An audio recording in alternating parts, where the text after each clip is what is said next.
Good morning बच्चों, कैसे हो? देखिए बेटा, कल अपन ने जो पढ़ा था चुंबकत्व के बारे में टॉपिक स्टार्ट किया था, ठीक है, मैग्नेटिज्म के बारे में।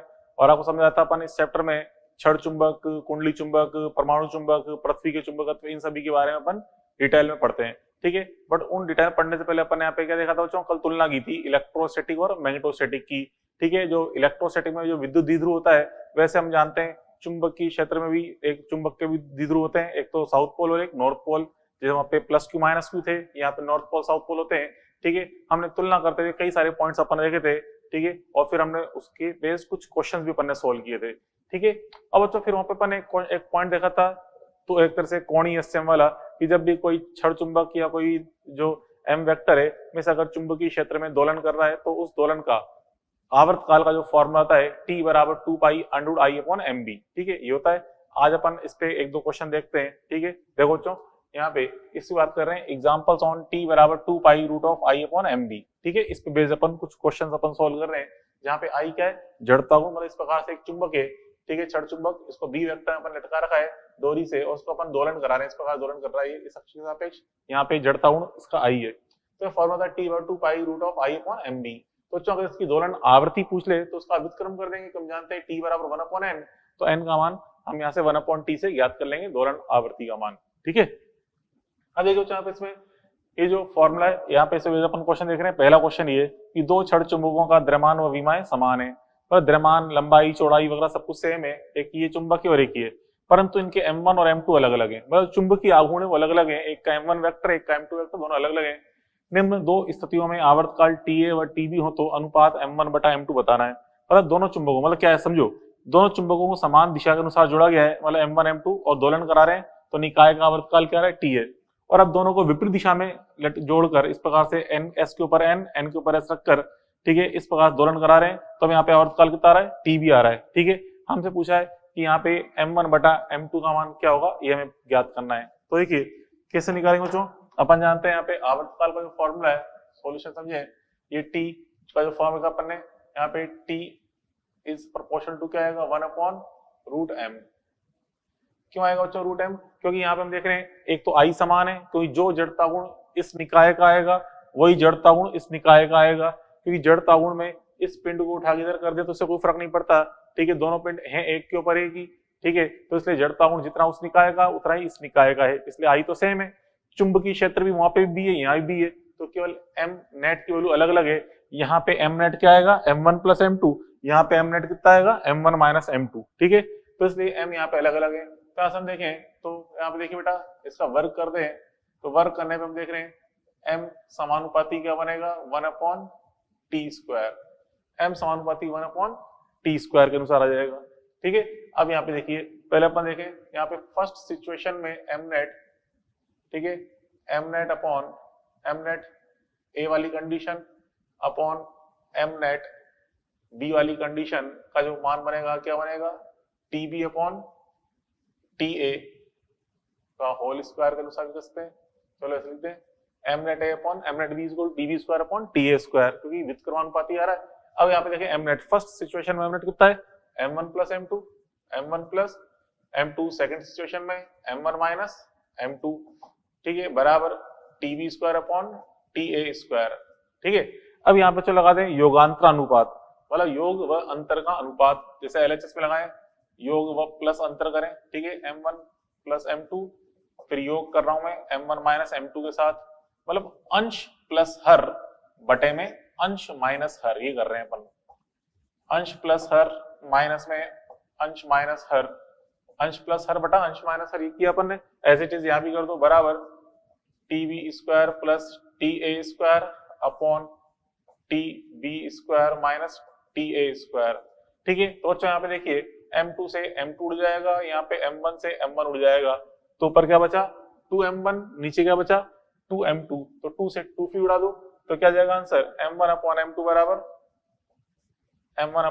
बराबर यह गया TB square plus TA square upon TB square minus TA square, ये इसका आंसर आ जाएगा। तो इस तरह अपन ये ज्ञात कर सकते हैं।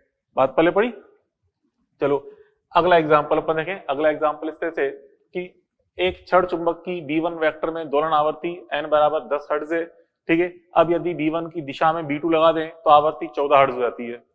और पूछा है कि अगर B1 के विपरीत दिशा में B2 को लगाते हैं तो आवृत्ति n डबल डैश क्या होगी, ये ज्ञात करनी है। तो जो अब क्या यहाँ पे आवृत्ति का चुंबकीय क्षेत्र के साथ संबंध पूछ रहा है, तो यहाँ संबंध देखें, आवृत्ति n बराबर क्या बच्चा यहाँ पे 1/t, तो 1/t से इसका सूत्र बन जाएगा, ये हो जाएगा 1/2 पाई रूट ऑफ mb/i, ठीक है। n बराबर 1/t मतलब 1/2 पाई mb/i बनेगा। कहां से फ्रीक्वेंसी समानुपाती क्या बन रही है, n समानुपाती रूट बी आ रहा है। तो यहाँ से अगर मैं इसका वर्क कर दूं तो हम देखते हैं बेटा क्या जाएगा, b समानुपाती n स्क्वायर ये बनेगा। अब बच्चों देखो यहाँ पे 3 सिचुएशन दे रखी है, ठीक है। फर्स्ट कंडीशन में चुंबकीय क्षेत्र B, सेकंड में B डैश, थर्ड में B डबल डैश, मतलब नेट चुंबकीय क्षेत्र की बात कर रहा हूं। तो यहाँ पे देखिए फर्स्ट सिचुएशन में चुंबकीय क्षेत्र कितना है बच्चों, B1, ठीक है। अगली सिचुएशन में चुंबकीय क्षेत्र कितना है, B1 प्लस B2, क्योंकि हमने दोनों क्षेत्र एक ही दिशा में लगाए हैं तो नेट चुंबकीय क्षेत्र क्या होगा, B1 प्लस B2। तो फर्स्ट सिचुएशन का नेट चुंबकीय क्षेत्र बटा सेकंड सिचुएशन का नेट चुंबकीय क्षेत्र बराबर क्या जाएगा, आवर्ती स्क्वायर का अनुपात। आवर्ती कितनी है, 10 हर्ट्ज है, और सेकंड सिचुएशन में कितनी है, 14 हर्ट्ज, ठीक है। ये लगा दिए अपन ने। तो उसका वर्क करें कितना बन जाता है, 100/196, ठीक है। तो जो यहाँ पे अब देखो B1 को मैं 100 मान लूं, यदि B1 इज इक्वल टू 100, ठीक है। B1 को मैं 100 मान लूं, माना B1 बराबर 100, B1 को अगर अपन 100 मान लें तो B2 बराबर कितना आना चाहिए, तो हो जाएगा बेटा B2 बराबर, ये ऊपर B1 यहाँ 100 आ रहा है तो B1 को 100 मान लिया, तो B1 प्लस B2 196 आएगा, तो B2 मान कितना आना चाहिए, 96। B1 को 100 मान लें तो B2 कितना जाएगा, 96 आएगा, आराम से दिख रहा है हमें, ठीक है। अब यहाँ पे देखें, अब ये तो मैं लगा बच्चों फर्स्ट बटा सेकंड सिचुएशन। अब अपन कर रहे हैं फर्स्ट बटा थर्ड सिचुएशन। थर्ड सिचुएशन में क्या बनेगा, B1 माइनस B2। तो फर्स्ट सिचुएशन में चुंबकीय क्षेत्र B1 है, थर्ड सिचुएशन में B1 माइनस B2 आएगा, क्योंकि विपरीत दिशा में लगा रहे हैं, बराबर आवर्ती फर्स्ट सिचुएशन की आवर्ती 10 हर्ट्ज है, थर्ड सिचुएशन की आवर्ती n डबल डैश है स्क्वायर। तो यहाँ पे देखिए, अब यहाँ पे ये मान रख देंगे, यहाँ पे क्या जाएगा बेटा, ये तो 100 और यहाँ जाएगा n डबल डैश स्क्वायर, ठीक है। अब B1 को अपन ने क्या माना था, 100, और बटे में 100 माइनस B2 क्या लिया था, 96।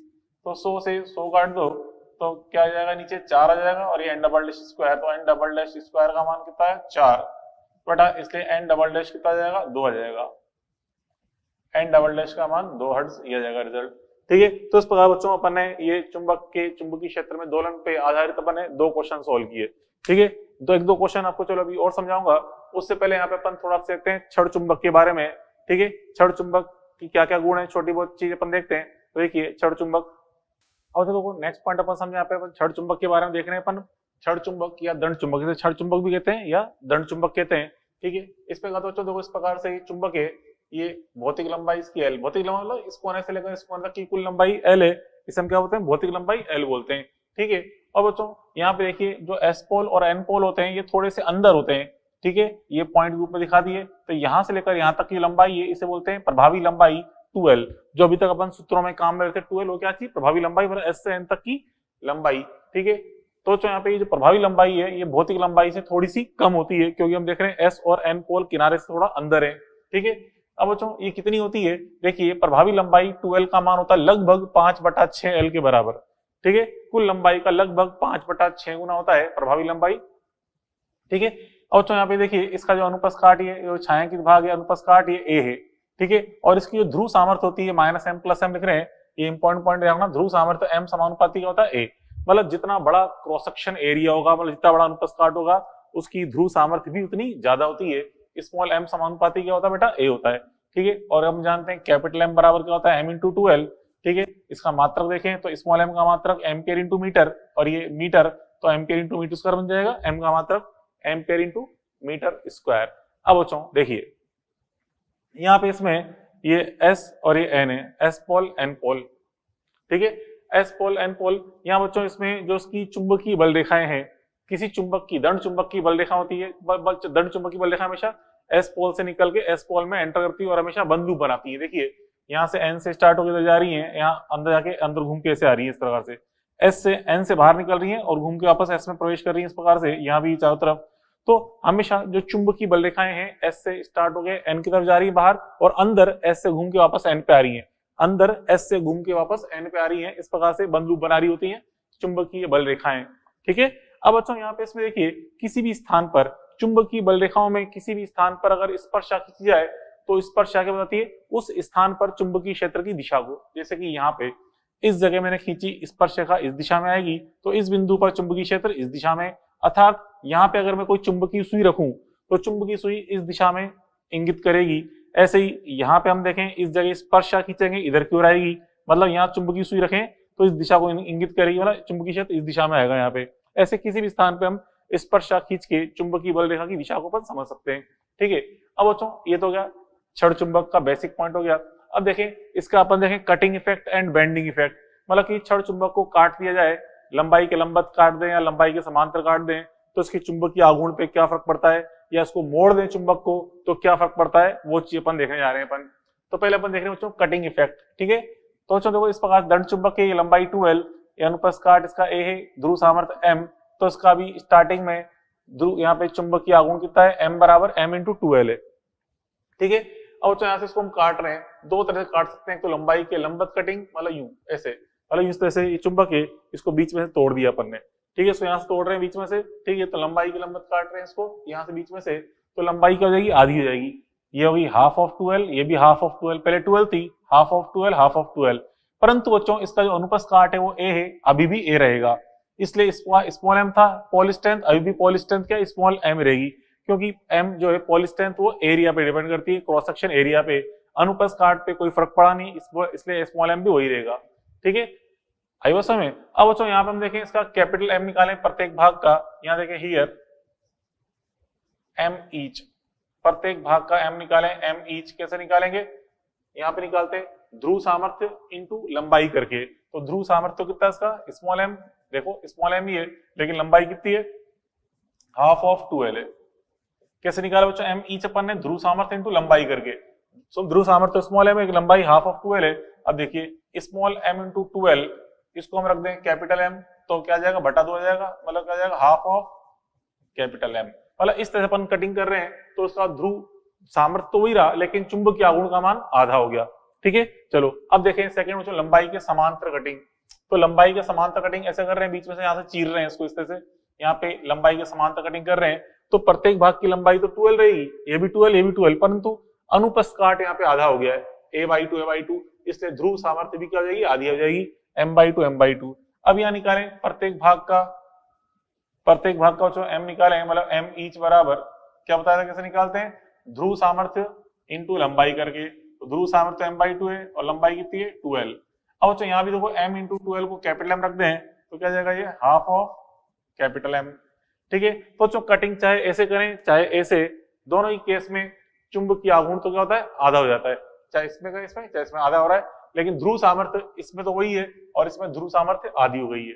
ठीक है, चलो इस पे अपन एक क्वेश्चन देखें आपसे, बच्चों एक क्षण चुंबक की बी वेक्टर में दोलन आवर्ती n है। ठीक है, अब यदि इसे लंबाई के लंबत समान भागों में, लंबाई के लंबत दो समान भागों में ठीक है काट कर चित्रानुसार रख दें, लंबाई के लंबत दो समान भागों में काट कर चित्रानुसार बी वेक्टर में रख दें तो हमें एन डैश का मान बताना है क्या होगा। मतलब बच्चों इस तरह से देखिए, हमने दो टुकड़े किए लंबाई की लंबत, एक के ऊपर एक रख दिया, मतलब इस तरह से दो टुकड़े किए फिर एक के ऊपर एक दिया, इसको उठा के इसको रख दिया, इस तरह से चित्र बन गया।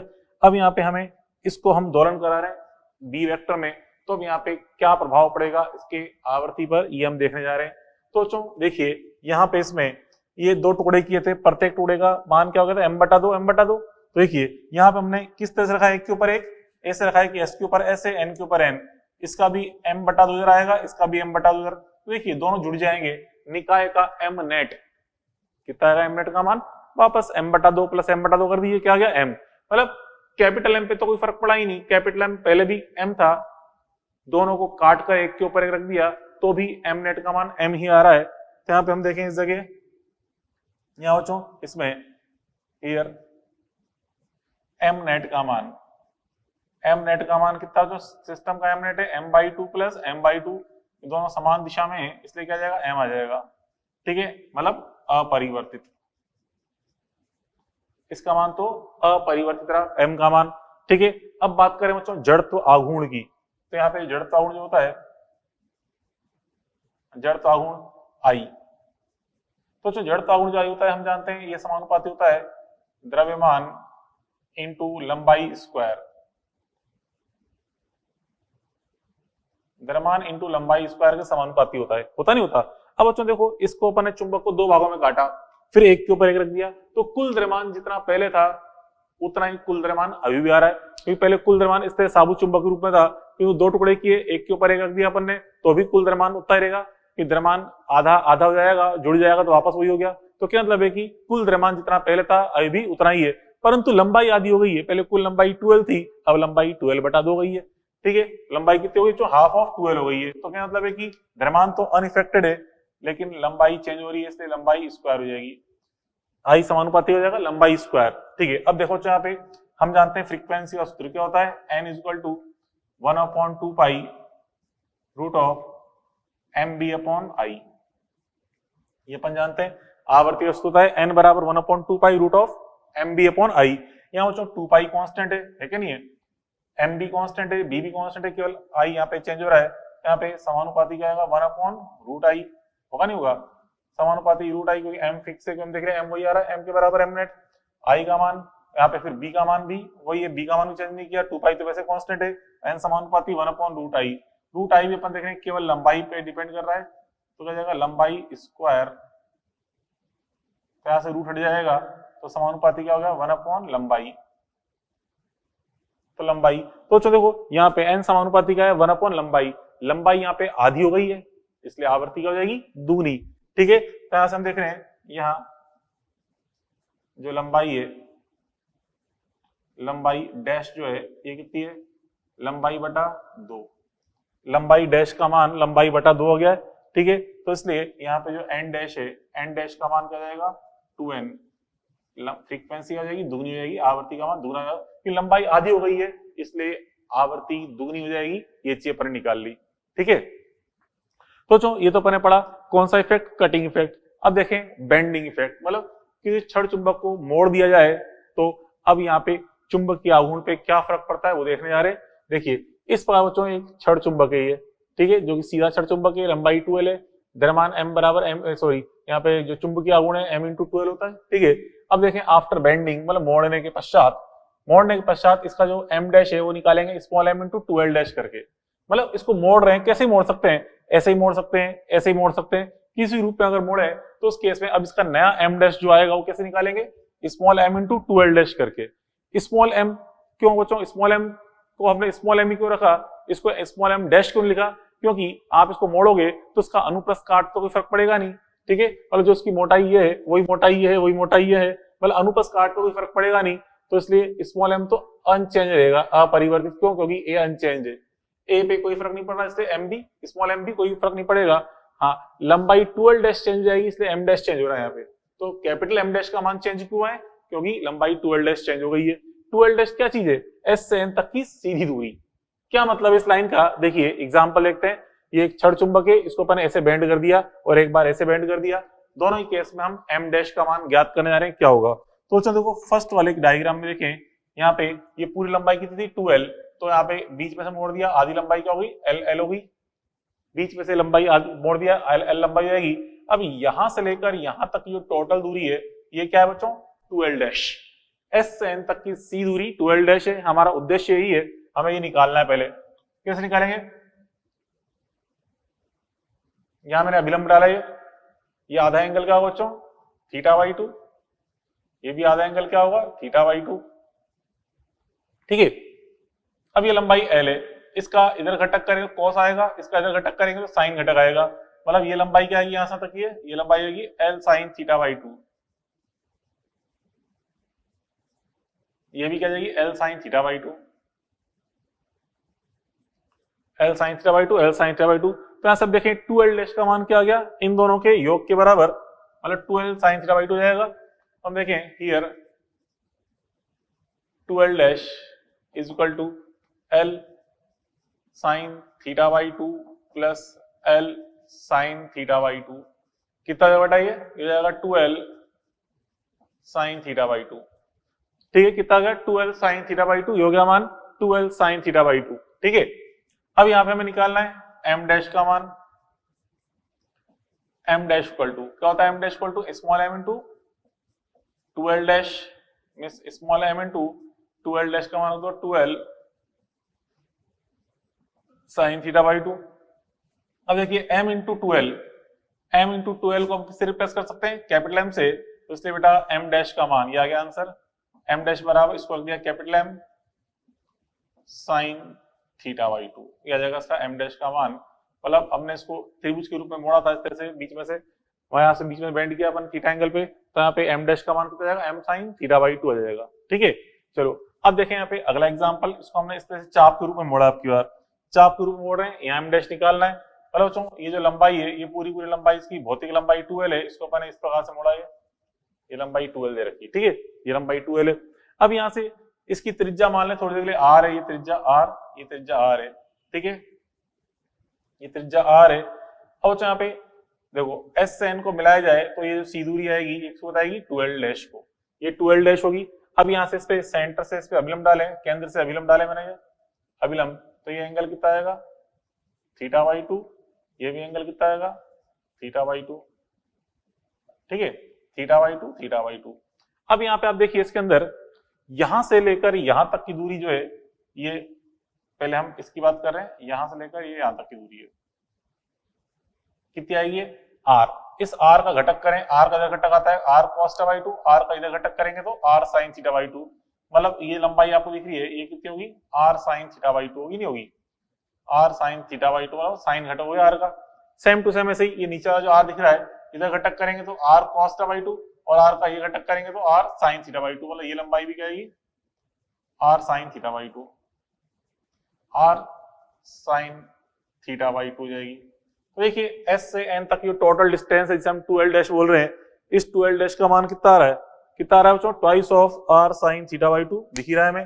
यहाँ से हम देखें 2l डैश, लेकिन उससे पहले चलो 2l डैश से पहले अपन एक चीज लिख रहे हैं यहाँ पे, यहाँ बच्चों इसको चाप को अपन देख रहे हैं यहाँ पे, जो लंबाई 2l है वो क्या है, चाप है। हम जानते हैं कोण बराबर होता है चाप बटा त्रिज्या, कोण बराबर चाप बटा त्रिज्या, तो चाप बराबर क्या आएगा बच्चों, कोण इंटू त्रिज्या। तो चाप बराबर कोण इंटू त्रिज्या की बात करें तो देखिए चाप जो कितना है 2l, चाप बराबर कोण इंटू त्रिज्या, कोण इंटू त्रिज्या मतलब थीटा इंटू r, चाप बराबर कोण इंटू त्रिज्या। तो इसलिए बेटा यहाँ पे r का मान क्या जाएगा, r बराबर आएगा 2l अपॉन थीटा। अब देखें यहाँ पे, हम देखें यहाँ पे इसके 2l डैश, तो यहाँ पे 2l डैश का मान क्या बन रहा है, नाउ 2l डैश दिख रहा है, 2l डैश का मान 2r sin थीटा बाई 2 आ रहा है, 2r sin थीटा बाई 2। ठीक है, जहां पे r का मान रख देंगे 2l अपॉन थीटा, इस r का मान रख दिया 2l अपॉन थीटा रख दिया, तो यहां से ये जाएगा twice of 2l upon theta sine theta by 2। ठीक है, ये अपन को 2l डैश पता चल गया, आ गया 2l डैश का मान। अब देखें m डैश का मान, now m dash equal to अपन जानते हैं m इंटू 2l डैश होता है, m इंटू 2l डैश, तो m इंटू 2l डैश का मान ये रहा, रख दो 2l upon theta sine theta by 2। अब यहाँ पे देखिए ये small m into 2l, small m into 2l को हम कैसे रिप्लेस कर दें, कैपिटल M से, तो क्या जाएगा ये आ जाएगा 2 capital M upon theta sine theta by 2, ये आ जाएगा m डैश का मान। ठीक है, m डैश का मान ये आ गया रिजल्ट। तो इस प्रकार से अपन ने ये देख लिया, ये किसके बारे में पढ़ा बच्चों, छड़ चुंबक के बारे में। छड़ चुंबक का अपन ने कटिंग इफेक्ट समझा और इसका बेंडिंग इफेक्ट, मतलब काट दिया जाए तो इस प्रकार से कैपिटल M डैश का मान प्राप्त होता है, और मोड़ दिया जाए तो इस प्रकार से कैपिटल M डैश का मान प्राप्त होता है। ठीक है, ये तो अपन ने छड़ चुंबक कंप्लीट कर लिया। अब अपन देखते हैं बच्चों इसके अंदर नेक्स्ट पॉइंट कुंडली चुंबकत्व के बारे में, मतलब धारावाही कुंडली है उसका चुंबकीय आघूर्ण क्या होता है, उस पर क्वेश्चन किस तरह से आते हैं। ठीक है, अब बच्चों अगला अपन टॉपिक पढ़ते हैं इसके अंदर अब कुंडली चुंबकत्व के बारे में। ठीक है, एटॉमिक कॉइल मैग्नेटिज्म पढ़ रहे हैं, कुंडली चुंबकत्व, कुंडली चुंबकत्व। ठीक है, कॉइल मैग्नेटिज्म के बारे में पढ़ रहे हैं। कॉइल मैग्नेटिज्म देखिए बच्चों किस तरह से, देखिए यहाँ पे समझो इस प्रकार से, यहाँ बच्चों दो कुंडलियां हैं, एक ही दिखा दी, एक ही दिखा दी, दो कुंडलियां हैं, दो धारावाही कुंडलियां, इसमें धारा कुछ इस तरह से प्रवाहित हो रही है, आई धारा, ठीक है, और इसमें धारा कुछ इस तरह प्रवाहित हो रही है, आई धारा, ये आई धारा प्रवाहित हो रही है, ठीक है, दो धारावाही कुंडलियां हैं। और बच्चों इस कुंडली के सामने की ओर क्या बनेगा, देखिए कौन सा पोल बनेगा सामने, तो यहाँ पे, और इसके पीछे कौन सा पोल बनेगा, तो देखो कैसे पहचानते हैं अपन, सामने कौन सा पोल होगा और पीछे कौन सा पोल होगा। देखिए उंगलियां घुमाए अपन धारा के अनुसार, अंगूठा यहाँ पे क्या है बाहर की ओर, बाहर की ओर अपन जानते हैं कि जो अंगूठा बाहर की ओर, इसका मतलब इसका एरिया वेक्टर भी बाहर की ओर है और इसका एम वेक्टर भी बाहर की ओर है। चुंबकीय आघूर्ण कहाँ है, बाहर की ओर, केंद्र से बाहर की ओर निकलता हुआ, और हम जानते हैं चुंबकीय आघूर्ण की दिशा क्या होती है, हमेशा नॉर्थ पोल से बाहर निकलती है, एन पोल से बाहर निकलती, एम वेक्टर की दिशा होती है, ठीक है। तो इसका मतलब सामने यहाँ पे कौन सा पोल है, एन पोल, क्योंकि यहाँ से देखे उंगलियां घुमाए अंगूठा बाहर निकल रहा है, तो सामने से एम वेक्टर बाहर निकल रहा है, तो सामने कौन सा पोल है बेटा इसका, एन पोल। तो बैक साइड में कौन सा पोल होगा, एस पोल, ठीक है। आई बस में ऐसे बच्चों, तो हमने क्या देखा यहाँ पे, इस जगह इसमें जो इसका एरिया वेक्टर है, बी वेक्टर है, और जो एम वेक्टर, ये सारे क्या है लंबवत बाहर निकलते हुए, मतलब डॉट के अनुसार इनकी दिशा है, ठीक है, डॉट के अनुसार। ऐसे बच्चों यहाँ पे देखे, अब क्या उंगलियां घुमाएं आई के अनुसार इस तरह से, तो अंगूठा आ रहा है अंदर की ओर, इसका मतलब यहाँ पे एम वेक्टर अंदर की ओर है, तो एम वेक्टर किस में प्रवेश कर रहा होता है, एस पोल में, निकलता बाहर किससे, एन पोल से, प्रवेश किस में करता है, एस पोल में। मतलब यहाँ पे इसमें कुंडली में सामने की तरफ तो कौन सा पोल है, एस पोल, ठीक है, और पीछे की तरफ कौन सा पोल है बेटा, एन पोल है, ठीक है, एन पोल। और यहाँ से हम देखा ए वेक्टर, बी वेक्टर और एम वेक्टर, तीनों की दिशाएं क्या आ रही है, उंगलियां, मतलब दाएं हाथ के अंगूठे के नियम देखते हैं, उंगलियां घुमा रहे हैं आई के अनुसार, अंगूठा अंदर की ओर आ रहा है, तो तीनों की दिशा यहाँ पे क्रॉस के अनुसार आ रही है, ये अपन देख ली, ठीक है, तीनों दिशा यहाँ पे क्रॉस के अनुसार, ये अपन देखा बच्चों। अब यहाँ पे कुंडली का जो चुंबकीय आघूर्ण का सूत्र होता है, ये तो आप बता ही चुका हूं मैं, क्या होता है बच्चों यहाँ पे, इसमें यहाँ पे हम देखें हियर ए, अगर सर्कुलर कॉइल है तो एरिया तो क्या होगा पाई आर स्क्वायर, ठीक है, सर्किल का area pi r square, circle के केंद्र पर चुंबकीय क्षेत्र क्या होता है बच्चों, mu naught N I upon 2r, ठीक है। और यहाँ पे फिर हम देखें चुंबकीय आघूर्ण का मान होता है m बराबर, क्या लिखते हैं, m बराबर NIA लिखते हैं, m का मान NIA। क्या इसको अगर सदिश रूप में लिखना चाहूं तो हम इसको सदिश रूप में क्या लिखते हैं बेटा, सदिश रूप में लिखते हैं m वेक्टर बराबर NIA वेक्टर, क्योंकि आपको समझाया था मैंने m वेक्टर की दिशा क्या होती है, a वेक्टर की अनुदिश, m vector Disha a vector के अनुदिश होती है, ठीक है। और अगर बच्चों क्वेश्चन में कोइल की जगह, कुंडली की जगह कोई आपको लूप दे रखा है तो कोई दिक्कत नहीं है, n का मान 1 रख देंगे, ठीक है। तो हम कह सकते हैं put n is equal to 1 for loop, ठीक है। लूप के लिए हम क्या रख देंगे, n का मान 1 रख देंगे, तो ये रिजल्ट लूप के लिए प्राप्त हो जाएंगे, ठीक है। तो ये चीज अपन देखी। चलो इस पे बेस्ड एक दो क्वेश्चन अपन देखें। तो एग्जाम्पल नंबर 1 आपसे क्या करा, देखिए एक निश्चित लंबाई के तार द्वारा वृत्तीय व वर्गाकार लूप बनाए तो चुंबकीय आघूर्ण का अनुपात बताना है, m1 बटा m2 क्या आएगा। तो बेटा देखिए यहाँ पे सॉल्यूशन नंबर 1 अपन देखें, यहाँ पे एक बार बना रहा है वर्ताकार लूप और एक बार बना रहा है यहाँ पे वर्गाकार लूप। देखिए सॉल्यूशन नंबर 1, निश्चित लंबाई का तार उपयोग में लिया गया है, तो एक बार तो L को हम किस रूप में मोड़ रहे हैं, 2πr के रूप में, तो यहाँ से R बराबर क्या है बेटा, L अपॉन 2π, R बराबर आएगा L अपॉन 2π। और उसको एक बार मोड़ रहे हैं अपन वर्ग के रूप में, तो वर्ग की सर्क्यूमफेरेंस क्या होती है, मतलब परिधि क्या होती है, वर्ग की क्या होती है 4L, ठीक है, परिमाप 4L होती है, तो L बराबर क्या है 4L, तो यहाँ से लंबाई L कितना आ गया, L का मान आ जाएगा L/4 के बराबर आ जाएगा, L/4। अब देखिए हमें निकालना है M का मान, ठीक है। तो M जो होता है क्या होता है I इंटू ए, तो लूप के रूप में मोड़ रहे हैं, M बराबर क्या होता है I इंटू ए। अब कुछ नहीं कहा जाए तो हम यहाँ पे धारा समान मानेंगे, दोनों लूप में धारा समान प्रवाहित कर रहे होंगे, यहाँ से M समानुपाती क्या जाएगा बेटा, A हो जाएगा, M is proportional to A। तो जो M1 बटा M2 निकालें तो M1 बटा M2 करेंगे, तो M1 बटा M2 कैसे करेंगे, A1 बटा A2 करके, तो A1 बटा A2 तो एरिया तो क्या आएगा पाई आर स्क्वायर, ठीक है, मतलब यूं लिखा चलो A1 बटा A2, तो A1 का मान, तो जो यहाँ पे A1 का जो मान है M1 अपॉन M2 निकाल रहे हैं अपन, M1 अपॉन M2 जो कि A1 अपॉन A2 है, A1 तो पहले तो क्या सर्किल, सर्किल का एरिया क्या होता है, क्या होता है सर्किल का एरिया पाई आर स्क्वायर, तो पाई आर स्क्वायर और इसका L स्क्वायर होता है, तो रख दो पाई का L, R का मान रख दें, आर का मान क्या है बच्चों यहाँ पे, ये रहा एल अपॉन टू पाई, एल अपॉन टू पाई, इसका स्क्वायर रख दिया अपन ने, फिर बटे में एल, मतलब भुजा स्क्वायर, भुजा कितनी आई थी L by four, L by four का स्क्वायर। तो यहाँ से ये सॉल्व कर लेंगे, तो सॉल्व करने पे जो रिजल्ट आता है बन जाता है बच्चों फोर अपॉन पाई बन जाता है। ये आता है आंसर 4/पाई, ये आता है आंसर 4/पाई, ये आ गया रिजल्ट 4/पाई। तो यहाँ पे गौर से देखिए, इस जगह ये अपन आंसर निकाले 4/पाई, m1/m2 का मान 4/पाई आ रहा है।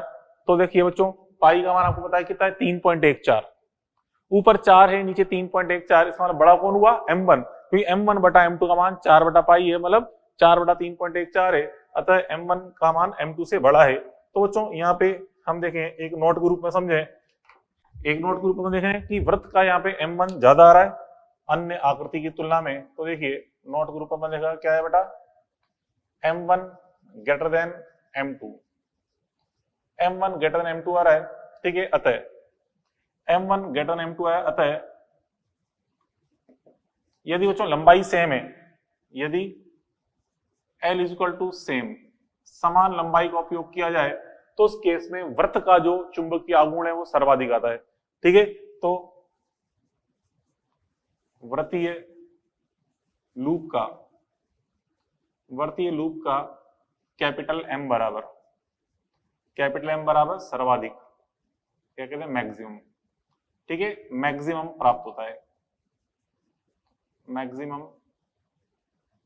प्राप्त, मतलब किसी भी आकृति में, चाहे त्रिभुज के रूप में मोड़े, चाहे वर्ग के रूप में, किसी भी आकृति मोड़ेंगे, तो इस वृत्तीय लूप का जो m क्या आ रहा है बेटा, मैक्सिमम आ रहा है, m is equal to maximum, इसका वृत्तीय लूप का m बराबर क्या आता है मैक्सिमम। ये चीज आप ध्यान रखें, एक इंपॉर्टेंट रिजल्ट है, वृत्तीय लूप का m मैक्सिमम आपको प्राप्त होता है, ठीक है।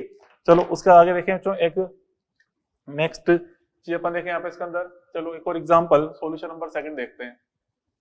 सॉल्यूशन नंबर सेकंड अपन देखें, सॉल्यूशन नंबर सेकंड बच्चों इसमें कह रहा है किसी कुंडली के केंद्र पर चुंबकीय क्षेत्र B है, तो चुंबकीय आघूर्ण बताना है क्या होगा। तो बच्चों देखिए यहाँ पे आपको B का मान दे रखा है और M का मान पूछा है, हम जानते हैं B बराबर क्या होता है बेटा, यहाँ पे सॉल्यूशन सेकंड देख रहे हैं, जो B का मान है, B का मान क्या है म्यू नॉट NI/2R, ठीक है, B बराबर म्यू नॉट NI/2R।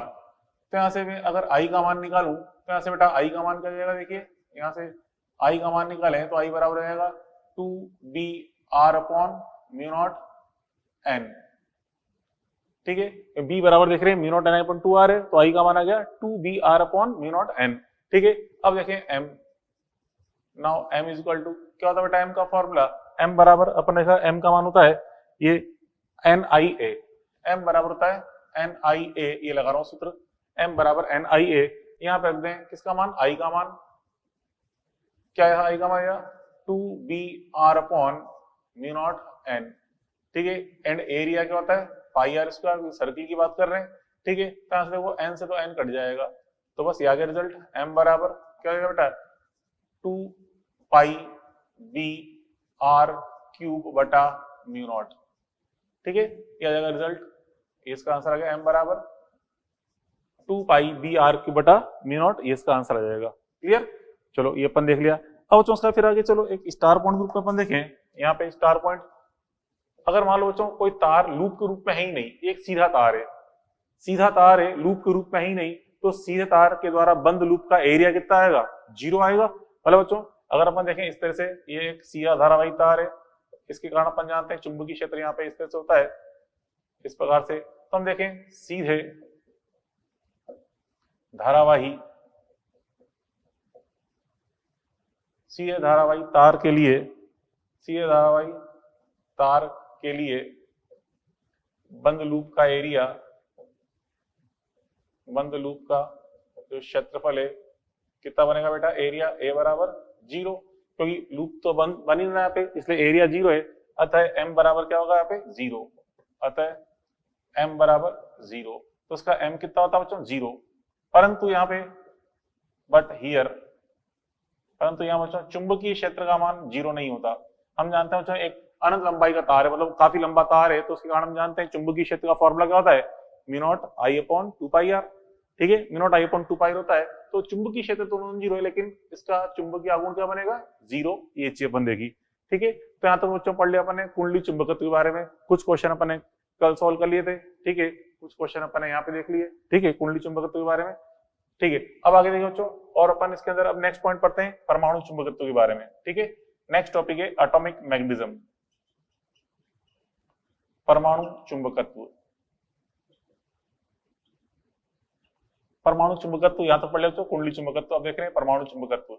तो बच्चों हम जानते हैं परमाणु में इलेक्ट्रॉन जो होते हैं वर्ताकार पथ पे गति कर रहे होते हैं, इलेक्ट्रॉन वर्ताकार पथ पे गति कर रहे होते हैं, अर्थात एक गतिशील आवेश है वर्ताकार पथ पे, तो उस पे संगत एक धारा होती है, मतलब जिसे हम बोलते हैं कक्षीय धारा। अच्छा, कक्षीय धारा है तो केंद्र पर क्या होगा, मतलब जो इलेक्ट्रॉन है एक वर्ताकार लूप की तरह बिहेव कर रहा है, इलेक्ट्रॉन वर्ताकार लूप की तरह व्यवहार कर रहा है, इसलिए केंद्र पर चुंबकीय क्षेत्र भी होता है और उसका चुंबकीय आघूर्ण भी होता है। तो उसका मान कैसे निकाल सकते हैं बच्चों, वो अपन देखेंगे यहाँ पे। तो देखिए यहाँ बच्चों हम इसकी डिटेल जो स्टडी करते हैं वो किसके लिए करते हैं, एच प्रकार के परमाणुओं के लिए जिसमें एक सिंगल इलेक्ट्रॉन होता है, ठीक है। तो उसके बारे में अपन पहले भी 2-3 बार बातें कर चुके हैं एच लाइक एटम के लिए। तो हम देखें एच प्रकार के परमाणु के लिए अपन देखें एच प्रकार, ठीक है, जो एच प्रकार के परमाणु है उनके लिए क्या सूत्र होते हैं, त्रिज्या का, वेग का। देखो एच प्रकार के परमाणु, एच प्रकार के परमाणुओं के लिए अपन जानते हैं बच्चों, यहाँ पे जो अपन ने वेग लिखा था, मतलब एक तो आर, आर का मान क्या होता है, आर बराबर 0.529 एंगस्ट्रॉम इंटू एन स्क्वायर बटा जेड, ठीक है, अपन जानते हैं, ठीक है। कक्षीय चाल v बराबर क्या होती है, 2.2 गुणा 10⁶ मीटर पर सेकेंड गुणा जेड बटा एन, ठीक है। और फिर अपन देखें यहाँ पे कक्षीय धारा जो होती है I बराबर क्या लिखते हैं, EV अपॉन 2πr, ये भी अपन देख चुके हैं, EV अपॉन 2πr, ठीक है। और फिर यहाँ पे हम बात करें कोणीय संवेग की, J बराबर क्या होता है mvr, या कहते हैं क्या होता है बेटा NH अपॉन 2π, J का मान NH अपॉन 2π होता है, ठीक है। बस हम देखें यहाँ पे जो R तो है n स्क्वायर बटा जेड के समानुपाती है, V जेड बटा एन के समानुपाती है, I का मान V बटा R के समानुपाती है, और इस J का मान n के समानुपाती आ रहा है।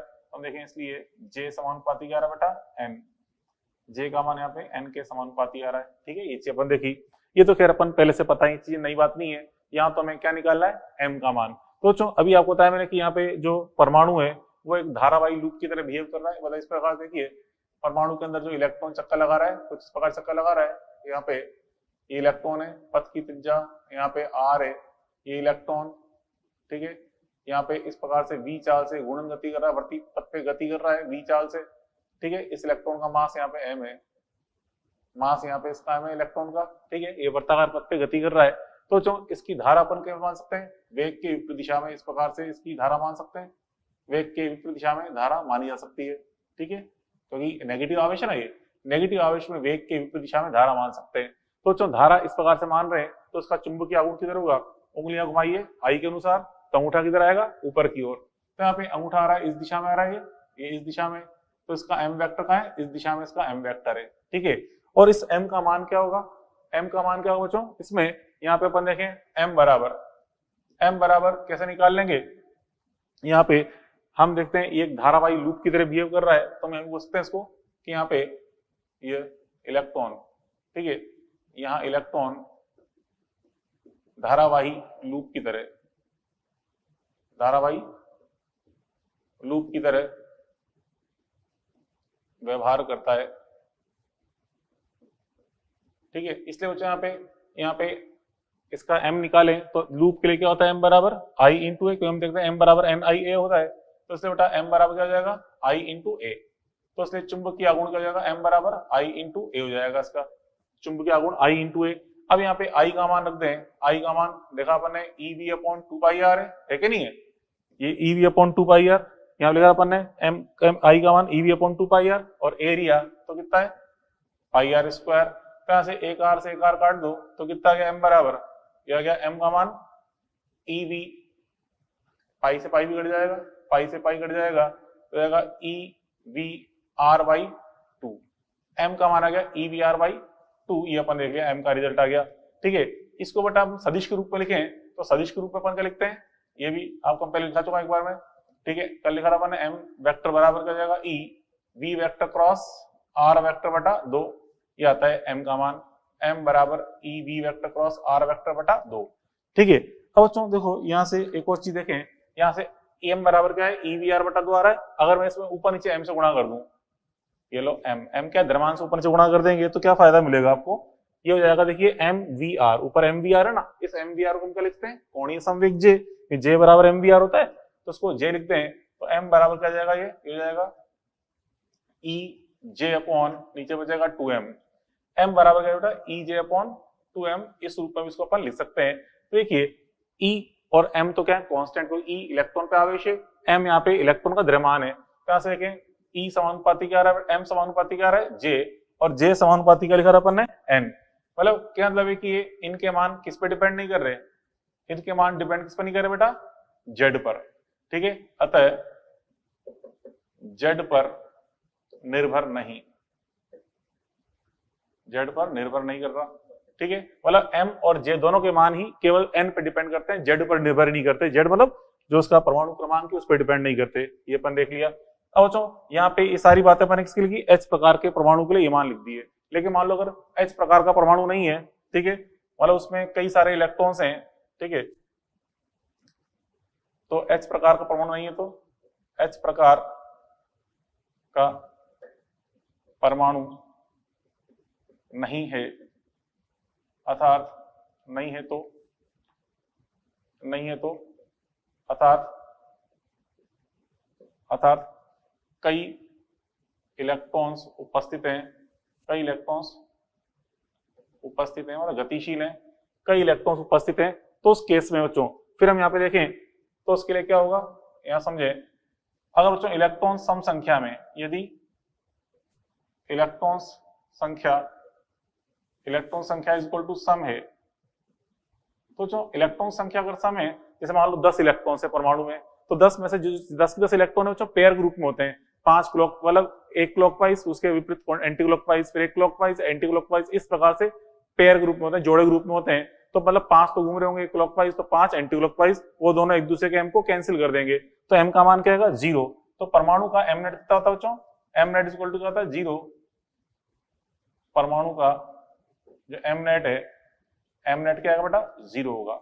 लेकिन अगर इलेक्ट्रॉन विषम संख्या में है, यदि इलेक्ट्रॉन्स की संख्या बच्चों विषम है, इलेक्ट्रॉन्स की संख्या विषम संख्या है, तो विषम संख्या में अगर इलेक्ट्रॉन्स हैं, जैसे मान लो 9 है, तो 9 में से बच्चों 8 का इफेक्ट तो कट जाएगा एक दूसरे से, 4 से, लेकिन एक का बच जाएगा।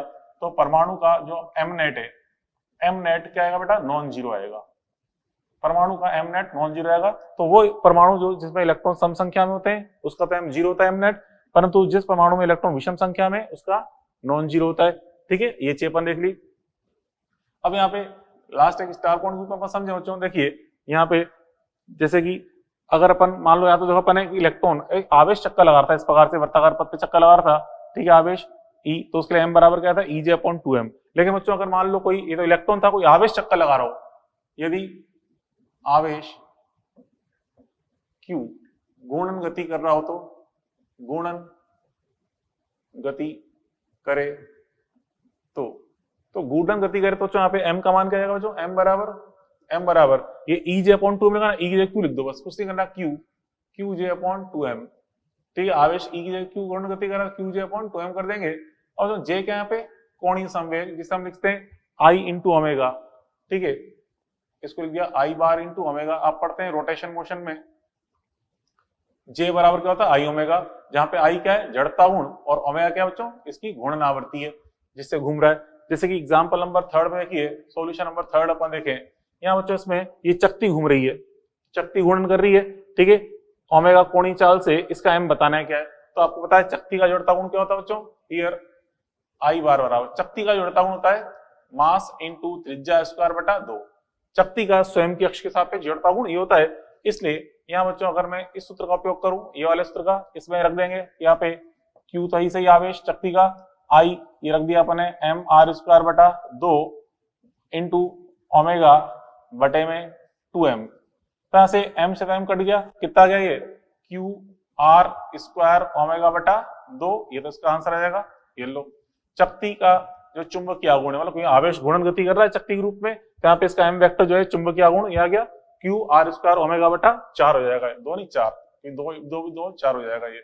अब देखें ऐसे ना क्वेश्चन नंबर 4, यहाँ बच्चों इसमें क्षण घूर्णन गति कर रही है, आवेशित क्षण जो कि इस अक्ष के सापेक्ष अपनी लंब केंद्र अक्ष के सापेक्ष घूर्णन गति कर रही है। तो बच्चों इसका जो जड़ता गुण होता है क्या होता है, आई बराबर जड़ता गुण का मान आई बराबर होता है यहाँ पे मास इंटू मतलब द्रव्यमान into length square upon 12 ml square बटा 12, पढ़ाई होगा आपने बचपन में ml स्क्वायर बटा 12, ठीक है। तो यहाँ पे ये मान रख दें, इसलिए इसका जो चुंबकीय आघूर्ण बनेगा m बराबर क्या हो जाएगा, इसका उपयोग कर रहा हूं मैं, आवेश क्यू है, ठीक है, आई का मान रख दिया ml स्क्वायर बटा 12, ठीक है, इंटू ओमेगा बटे में 2m। तो यहाँ से m से m कैंसिल कर दो तो क्या जाएगा ये m बराबर क्या जाएगा बेटा क्यू एल स्क्वायर ओमेगा बटा 24, ठीक है। तो इस प्रकार से ये इसका आंसर आ गया। तो चो यहाँ तो पढ़ लिया अपन ने किसके बारे में, ये पढ़ लिया अपन ने इसके परमाणु चुंबकत्व के बारे में, ठीक है। यहाँ पे ये कुंडली चुंबकत्व भी हो गया, परमाणु चुंबकत्व भी हो गया। अब बच्चों अब इसके बारे में आगे पढ़ेंगे अपन पृथ्वी के चुंबकीय क्षेत्र के बारे में, मतलब अर्थ मैग्नेटिज्म के बारे में। देखो बच्चों अपन पढ़े अर्थ मैग्नेटिज्म के बारे में, पृथ्वी के चुंबकत्व के बारे में, अकेले भू चुंबकत्व के बारे में। देखिए अर्थ मैग्नेटिज्म, तो बच्चों अर्थ मैग्नेटिज्म देखते हैं, पृथ्वी एक चुंबक की तरह बिहेव करती है। उसका कारण क्या है, पृथ्वी के अंदर मतलब पृथ्वी इस तरह बिहेव कर रही है कि इसके अंदर एक बड़ा सा दंड चुंबक रखा हो, लेकिन ऐसा पॉसिबल है नहीं। क्यों नहीं पॉसिबल, क्योंकि हम जानते हैं बच्चों पृथ्वी के अंदर बहुत उच्च टेम्परेचर है, बहुत हाई टेम्परेचर है, जिसके कारण जो धातु है वो पिघली अवस्था में, तो अंदर दंड चुंबक का होना तो संभव ही नहीं है। तो फिर यहाँ पे पृथ्वी के चुंबकत्व का कारण क्या है, इसका कारण क्या बच्चों, पृथ्वी के अंदर जो पिघली धातु है उसके आयन भी होते, धातु है तो उसके आयन भी होंगे बच्चों। और जब हम देखते हैं पृथ्वी अपनी भौगोलिक जो अक्ष है, भौगोलिक अक्ष के सापेक्ष घूर्णन कर रही है, ठीक है, रोटेशन मोशन कर रही है भौगोलिक अक्ष के सापेक्ष, तो जो अंदर जो धातु है वो भी साथ साथ घूर्णन कर रही है। तो अंदर जो आयन है वो भी घूर्णन अवस्था में। अब जब भी आयन घूर्णन अवस्था में होंगे तो वो क्या उत्पन्न करेंगे, धारा। हम जानते हैं बच्चों जब भी आवेश गतिशील अवस्था में होता है वृत्ताकार पथ पे, तो एक धारावाही लूप की तरह व्यवहार करता है। तो ये सारे आयन एक धारावाही लूप की तरह व्यवहार कर रहे हैं, ठीक है। तो उनके कारण बच्चों पृथ्वी के चुंबकत्व की व्याख्या अपन समझ सकते हैं, मतलब उनके कारण पृथ्वी का चुंबकत्व होता है, ठीक है। तो पृथ्वी का चुंबकत्व जो है उनके कारण है, किसके कारण, पिघली हुई धातुओं के कारण। तो लिखा अपन ने कारण पृथ्वी गर्भ में पिघली हुई धातुओं के घूर्णन से उत्पन्न विद्युत धारा द्वारा प्राप्त होता है, ठीक है। अब बच्चों देखो ये देखिए ये भौगोलिक अक्ष है, ठीक है, इस तरफ अपन जानते हैं नॉर्थ डायरेक्शन होता है, भौगोलिक नॉर्थ बोलते हैं, इस तरफ साउथ दिशा होती है, इसे बोलते हैं भौगोलिक साउथ, ठीक है। अब बच्चों पृथ्वी का जो चुंबक है, मतलब पृथ्वी का चुंबकत्व है, वो बिल्कुल इस अक्ष की सापेक्ष अक्ष की रेखा पे नहीं होता, इससे कुछ झुकी हुई रेखा पे में प्राप्त होता है, ठीक है। इस तरह से प्राप्त होता है कि बच्चों यहाँ से जो बल रेखाएं यूं निकल रही हैं, इस तरह से यहाँ पे प्रवेश कर रही है, यहाँ से निकल के यहाँ प्रवेश कर रही है, इस प्रकार से चुंबकीय बल रेखाएं हमें प्राप्त होती हैं पृथ्वी के चुंबकीय क्षेत्र की, ठीक है। ये नीली वाली बल रेखाएं पृथ्वी के चुंबकीय क्षेत्र की। हम जानते हैं बच्चों बल रेखा कहाँ से निकलती है, नॉर्थ पोल से। तो ऐसा बिहेव होता है कि यहाँ पे चुंबक का नॉर्थ पोल इस दिशा में, साउथ पोल इस दिशा में, क्योंकि बल रेखाएं इधर से निकलती इस प्रकार से हमें प्राप्त होती है, ठीक है। तो इस तरफ क्या है नॉर्थ पोल और इधर क्या है साउथ पोल। और जो इस रेखा को बोलते हैं चुंबकीय अक्ष बोलते हैं, चुंबकीय अक्ष। कहने को तो हम देख रहे हैं यहाँ पे साउथ पोल है, लेकिन इसको बोलते हैं इस स्थिति को चुंबकीय नॉर्थ बोलते हैं, ठीक है, और उसको बोलते हैं चुंबकीय साउथ। बोल ऐसे कैसे कि यहाँ पे है तो साउथ पोल, यहाँ पे चुंबकीय नॉर्थ क्यों बोल रहे हैं, उसका कारण क्या है। उसका कारण क्या बच्चों, जैसे अपन जानते हैं कि पहले आपने देखा होगा पहले की जैसे कि समुद्र में हम जो गति करते थे जाते थे, तो उसके अंदर जो लोगों को दिशा का ज्ञान कैसे होता था, चुंबकीय सुई से। तो चुंबकीय सुई देखते थे कि चुंबकीय सुई का नॉर्थ पोल जिस दिशा में बता रहा है, तो बच्चों हम जानते हैं जब भी चुंबकीय सुई को स्वतंत्रता पूर्वक लटकाते हैं तो उसका जो नॉर्थ पोल है वो नॉर्थ दिशा को दर्शाता है, साउथ पोल साउथ दिशा को, ठीक है। तो इसका जो नॉर्थ पोल जो दर्शा रहा है वो एक्चुअल में वास्तविक नॉर्थ दिशा को नहीं दिखा रहा, वो क्या बता रहा है, जो चुंबकीय नॉर्थ दिशा है उसको दिखा रहा है। मतलब यहाँ पे मतलब हम देखें यहाँ पे हमारे पास सुई है, हमें चुंबकीय सुई देखा, एरो इस तरफ था, तो ये एरो क्या बता रहा था कि इस तरफ यहाँ पे क्या है नॉर्थ पोल। तो चुंबकीय सुई के अनुसार नॉर्थ दिशा क्या होनी चाहिए, यहाँ होनी चाहिए, जबकि एक्चुअल में नॉर्थ दिशा कहाँ है, यहाँ पर है। तो इसलिए इस स्थिति को हम क्या बोलते हैं, चुंबकीय नॉर्थ, मतलब चुंबकीय सुई द्वारा दर्शाई गई नॉर्थ दिशा, चुंबकीय सुई द्वारा दर्शाई गई नॉर्थ दिशा ये कहते हैं अपन, ठीक है, यहाँ पर है। और यहाँ पे एक्चुअल में नॉर्थ दिशा ये है, और ये दिशा क्या है, चुंबकीय सुई द्वारा दर्शाई गई नॉर्थ दिशा, और ये चुंबकीय सुई द्वारा दर्शाई गई साउथ दिशा, इसे उसको चुंबकीय साउथ बोलते हैं, ठीक है। बट अंदर जो मैग्नेट है उसका यहाँ पे मतलब मैग्नेट का व्यवहार है, इधर नॉर्थ पोल होना चाहिए, इधर साउथ पोल होना चाहिए, ठीक है, ऐसा बिहेवियर होता है। अब देखो ये चुंबकीय अक्ष हो गई, इसके लंबवत अपने क्या बना दिए, चुंबकीय निरक्ष बना दी, चुंबकीय अक्ष के लंबवत। अब ये जो चुंबकीय अक्ष और जो भौगोलिक अक्ष है इनके बीच जो एंगल होता है बच्चों, लग इसको एंगल बोलते हैं फाई। इस फाई का मान ये समय के साथ साथ बच्चों परिवर्तनशील होता है, ठीक है, जल्दी नहीं बदलता, कुछ सालों में कुछ महीनों में बदलता है, ठीक है। जैसे मान लो आज इसका एंगल का मान लगभग 14 डिग्री है, तो हो सकता है 1 साल बाद ये एंगल 15 डिग्री हो या 16 डिग्री हो। तो इस तरह से वो धीरे धीरे परिवर्तन होता है समय के साथ इस एंगल फाई में। इस फाई को बच्चों हम बोलते हैं दिक्पात कोण, ठीक है, एंगल ऑफ डिक्लिनेशन। दिक्पात कोण बोलते हैं एंगल ऑफ डिक्लिनेशन, ठीक है, फाई दिक्पात कोण है, ठीक है।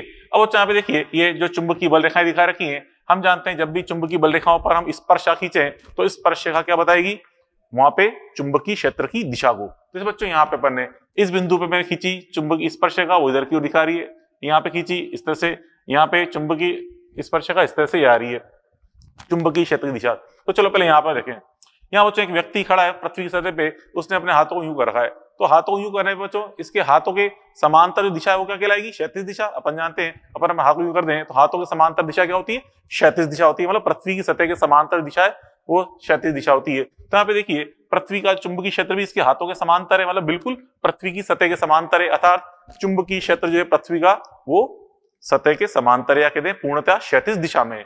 जबकि यहाँ पे देखिए, यहाँ पे देखिए व्यक्ति हाथों की खड़ा हुआ है तो इसके हाथों के समांतर वाली डॉटेड रेखा हुई, यह डॉटेड रेखा दिख रही है, और चुंबकीय क्षेत्र इस डॉटेड रेखा से थोड़ा धरती की सतह की तरफ झुका हुआ है थीटा एंगल पर। तो यहाँ पे बच्चों हम देखें, यहाँ पे थीटा का मान क्या है, क्षैतिज से कुछ थीटा एंगल अंदर की तरफ है, मतलब झुका हुआ है नीचे की तरफ पृथ्वी की सतह की तरफ। जबकि यहाँ पे अपन देखें इस जगह कोई व्यक्ति खड़ा है, ये हाथों के समांतर डॉटेड रेखा ये होगी, लाल वाली डॉटेड रेखा, ये तो क्षैतिज रेखा हुई, और चुंबकीय क्षेत्र यहाँ पे थीटा एंगल कुछ आकाश की तरफ आ रहा है, थोड़ा आकाश की तरफ आ रहा है थीटा एंगल, और जबकि यहाँ पे देखें थीटा एंगल कुछ पाताल की तरफ आ रहा है, मतलब धरती की सतह की तरफ आ रहा है। तो यहाँ पे बच्चों इस जगह तो इस थीटा को हम क्या बोलते हैं, नति कोण या नमन कोण, मतलब पृथ्वी के चुंबकीय क्षेत्र द्वारा क्षैतिज दिशा से बनाया गया कोण क्या कहलाता है, नति कोण या नमन कोण कहलाता है, ठीक है।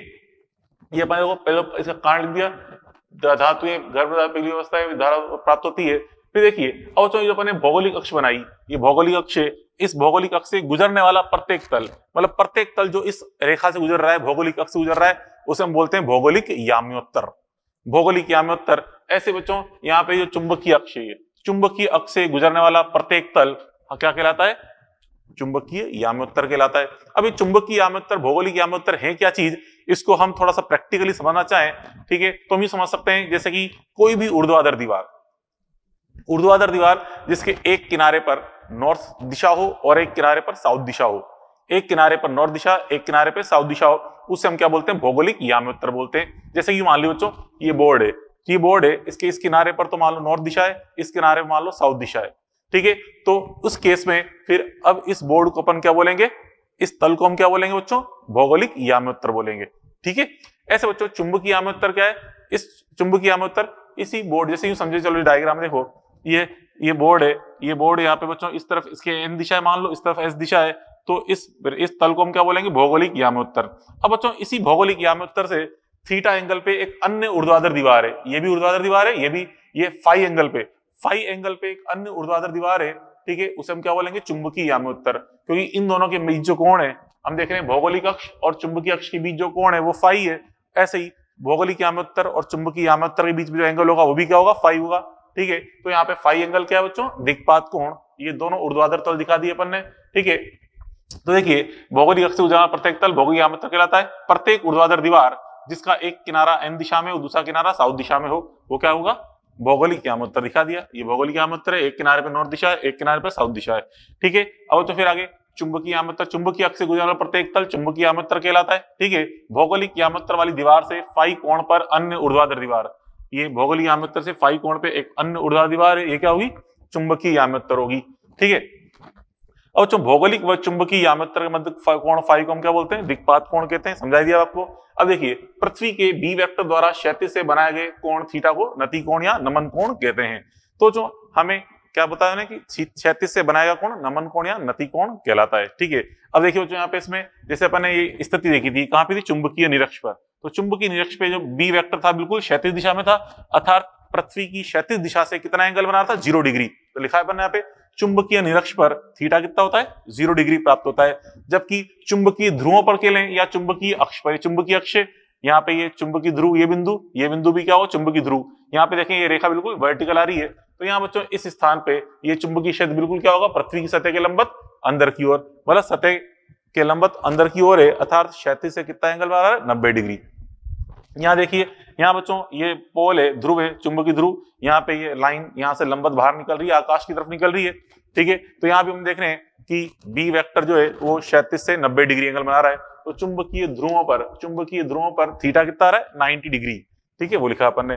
ऐसे बच्चों ये पृथ्वी का जो ऊपरी आधा हिस्सा है इसे हम क्या बोलते हैं, उत्तरी गोलार्ध, और नीचे वाले आधे से बोलते हैं दक्षिणी गोलार्ध। तो ऊपर वाले आधे हिस्से में हम देख रहे हैं यहाँ थीटा 36 से कुछ एंगल नीचे की तरफ है, ठीक है, पृथ्वी के धरातल की तरफ है, जबकि यहाँ पे दक्षिणी अर्धगोलार्ध में थीटा एंगल कुछ आकाश की तरफ आ रहा है, ठीक। तो हम देखेंगे व्यक्ति खड़ा है, इसका सिर आकाश की तरफ होता है और पैर धरातल पे होते हैं, तो थीटा थोड़ा बाहर निकलता है, मतलब आकाश की तरफ आ रहा है, अर्थात यहाँ पे थीटा का मान क्या है, नेगेटिव है बच्चों। क्योंकि हम देखते हैं नति कोण है, नमन कोण, नति या नमन कोण झुका हुआ कोण, तो झुका हुआ कोण को हम क्या बोलेंगे, पॉजिटिव बोलेंगे। तो ये धरातल से झुका हुआ ये पॉजिटिव कहलाता है, और ये धरातल से बाहर निकल ये आकाश की तरफ आ रहा है थोड़ा सा, इसलिए ये नेगेटिव कहलाता है, ठीक है। तो उत्तरी अर्धगोलार्ध में तो यहाँ पे देखिए थीटा कुछ नीचे की ओर है अर्थात पॉजिटिव है, जबकि दक्षिणी गोलार्ध में थीटा कुछ ऊपर की ओर आता है अर्थात नेगेटिव कहलाता है, ठीक है।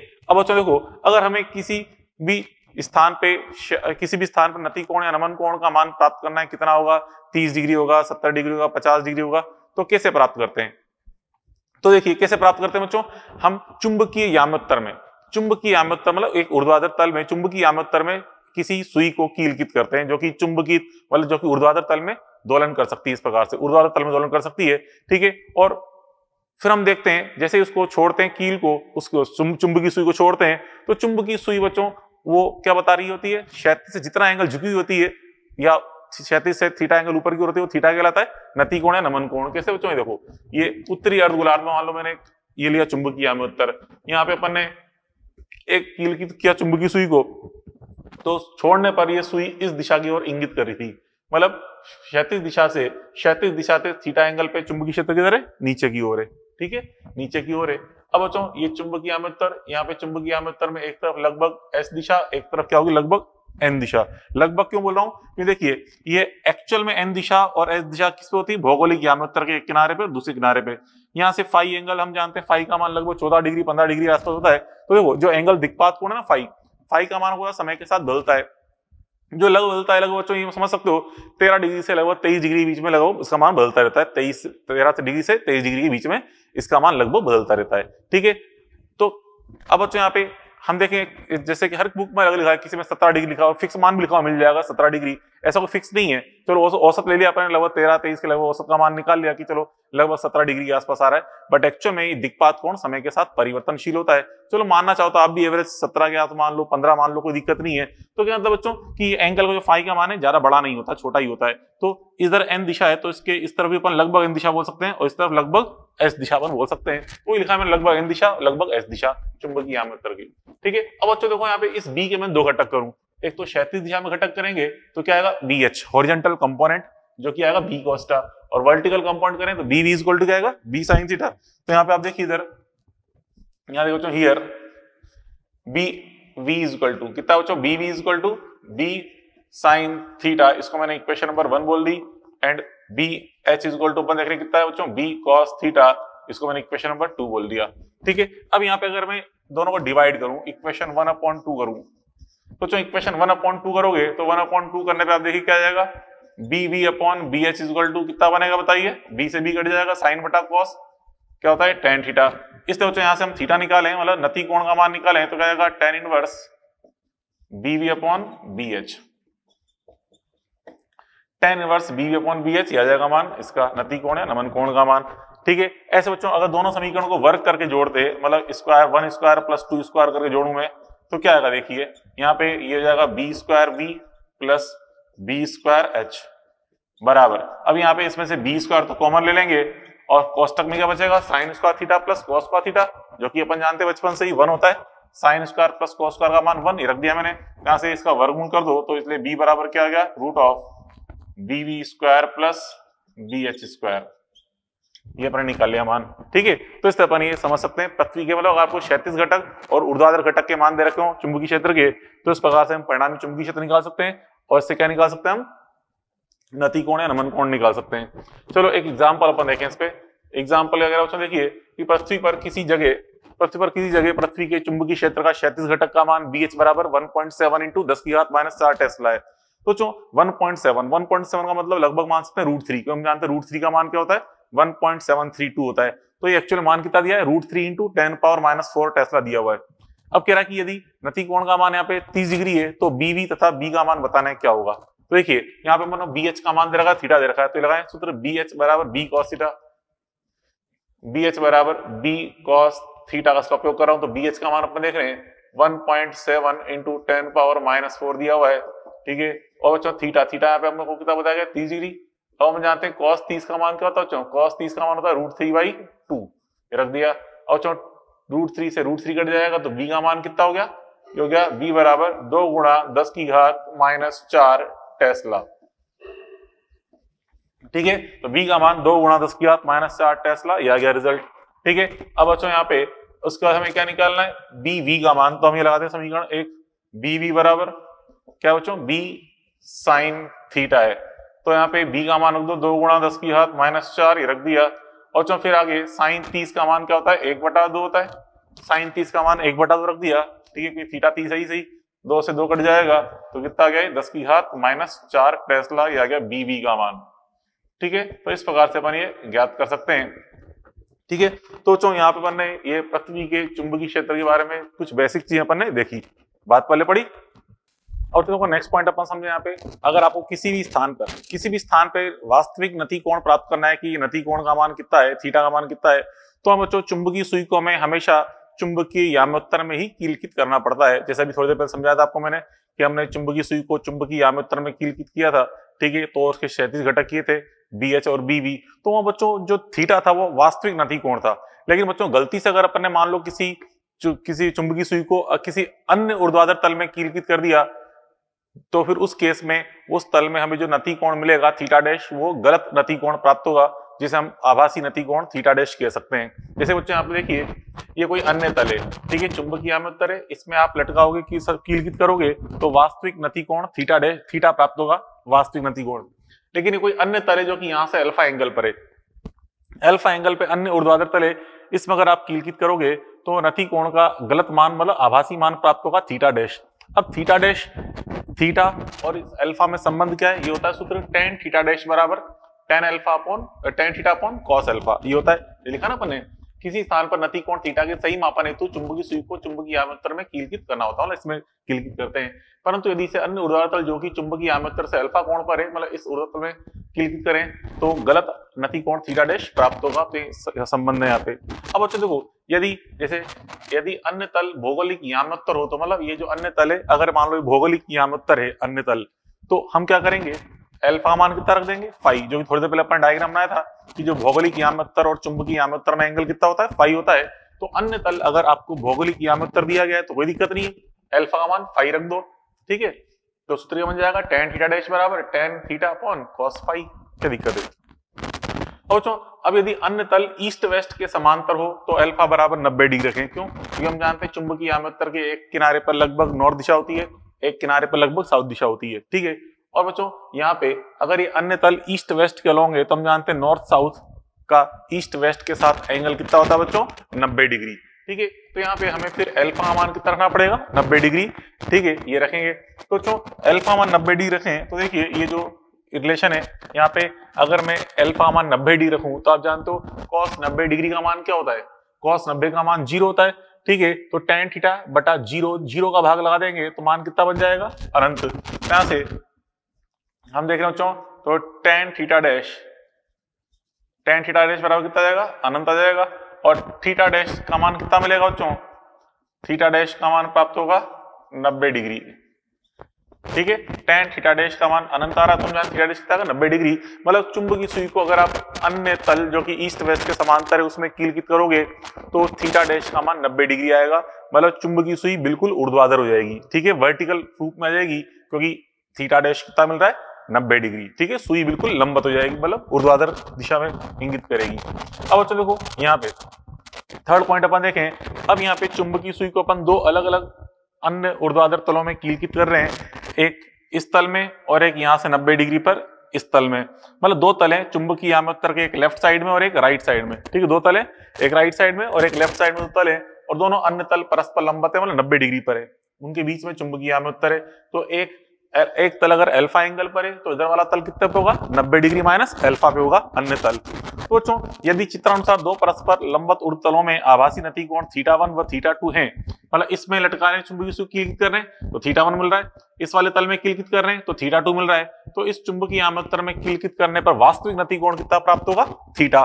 तो ये संबंध होता है, ये सूत्र जो कि मैं डायरेक्ट याद रखने 1/tan² θ1 plus 1/tan² θ2 equal to होता है बेटा 1/tan² थीटा, ये संबंध होता है। ठीक है, इसको चाहे तो ऐसे लिखते हैं कि 1/tan बराबर क्या होता है, कॉट, मतलब cot² θ1 प्लस cot² θ2 बराबर cot² थीटा, तो ये भी एक सही रिलेशन है। और बच्चों अगर यहां से मैं एंगल अल्फा का मान पूछ ले तो ये अन्य सूत्र, ये भी एक इंपॉर्टेंट सूत्र है, ये होता है tan θ1 plus tan θ1 upon tan θ2 बराबर ये होता है tan alpha, tan θ1 upon tan θ2 is equal to tan alpha, ये भी एक अन्य सूत्र हो गया। अब चलो बच्चों एक एग्जांपल सॉल्व करें अपन। एग्जांपल कह रहा है कि यदि दिल्ली में किसी ऊर्ध्व तल में जो कि चुंबकीय आमंत्रण से अल्फा बराबर 30 डिग्री पर है में नति कोण 45 डिग्री प्राप्त होता है, तो दिल्ली में वास्तविक नति कोण थीटा कितना होगा ये हमें निकालना है। तो बच्चों हमें इस सूत्र का उपयोग करना पड़ेगा। देखिए ये tan थीटा डैश बराबर tan theta upon cos alpha, इसका उपयोग कर रहे हैं। तो जो थीटा डैश कितना दिया है 45 डिग्री, तो रख दो, ये रख दिया, यहाँ पे 45 रख दिया, 45 डिग्री। ठीक है, और बच्चों यहाँ पे हमें अल्फा मान दिया 30, ये लो 30 रख दिया मैंने, 30 डिग्री। हमें क्या निकालना है, थीटा का मान निकालना है। अब बच्चों आप जानते हो tan 45 कितना होता है, 1, ये लो 1 रख दिया, tan थीटा बटा cos 30 का मान होता है √3/2, ये लो √3/2 रख दिया, इसको दो गुणा कर देंगे तो tan थीटा बराबर क्या हो जाएगा बच्चों, √3/2। तो इसलिए थीटा का मान आ जाएगा tan इनवर्स √3/2 ये आ जाएगा इसका आंसर। ठीक है, थीटा बराबर tan इनवर्स √3/2। तो इस तरह अपन ये क्वेश्चन सोल्व कर सकते हैं। अब देखिए अगली चीज अपन देखें, एक अगला इंपॉर्टेंट पॉइंट अपन समझे।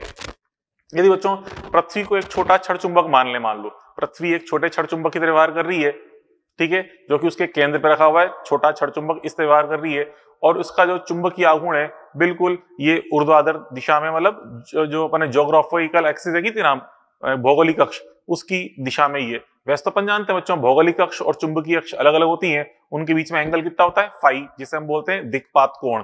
ठीक है, लेकिन यहाँ पे हम जो इस पॉइंट के बारे में समझ रहे हैं, हम ये मान चल रहे हैं कि भौगोलिक अक्ष और चुंबकीय अक्ष संपातित अवस्था में, ठीक है, मतलब पृथ्वी का जो चुंबकीय व्यवहार है, मतलब जो चुंबकीय छड़ है वो बिल्कुल भौगोलिक अक्ष के अनुसार रखी हुई है। ठीक है, तो इस तरह से बच्चों यदि पृथ्वी को एक छोटा चुंबक मान लिया जाए तो लैम्डा अक्षांश पर नति कोण थीटा निम्न सूत्र से ज्ञात कर सकते हैं। मतलब बच्चों ये पृथ्वी को हमने छोटा चुंबक मान लिया इस तरह से, जिसका चुंबकीय आघूर्ण किधर है, इस तरफ है। ठीक है, भौगोलिक अक्ष के अनुसार है ये।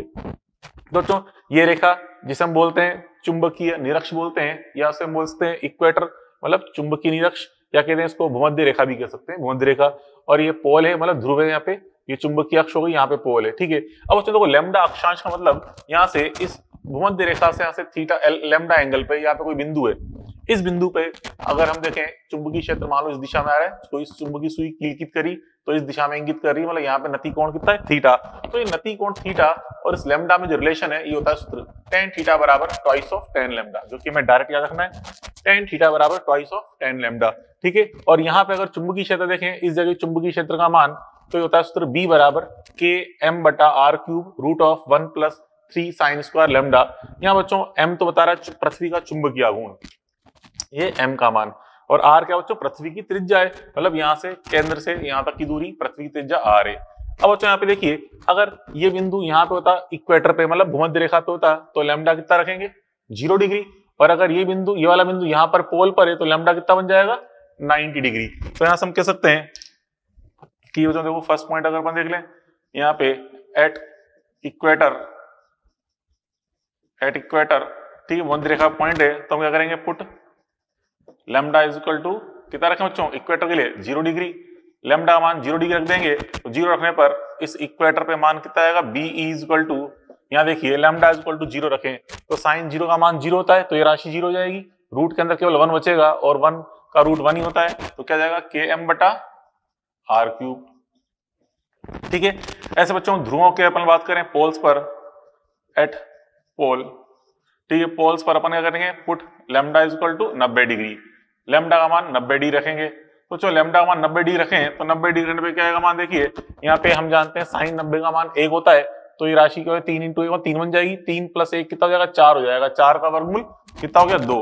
तो पोल परिमाण है, इसको बीपी लिख रहा हूं, बीपी इज इक्वल टू कितना आएगा ट्वाइस ऑफ के एम बटा आर क्यूब, ट्वाइस ऑफ के एम बटा आर क्यूब यह आएगा मान। तो बच्चों अब यहाँ पे ट्वाइस ऑफ के एम बटा आर क्यूब लिखते हैं, ट्वाइस ऑफ बी लिखते हैं, तो ये के एम बटा आर क्यूब है, 2 के एम बटा आर क्यूब आ रहा है। मतलब बच्चों यहाँ पे हम देखें कि जो भूमध्य रेखा पर जो मान आ रहा है पृथ्वी के चुंबकीय क्षेत्र का, इसकी तुलना में पोल पर मान दुगना होता है, यहाँ पे मान डबल होता है इसकी तुलना में, तो बीपी बराबर ट्वाइस ऑफ बीई आ रहा है। ठीक है, तो बच्चों ये अपन ने पृथ्वी के चुंबकीय क्षेत्र के बारे में कई सारी चीजें अपन ने देखी।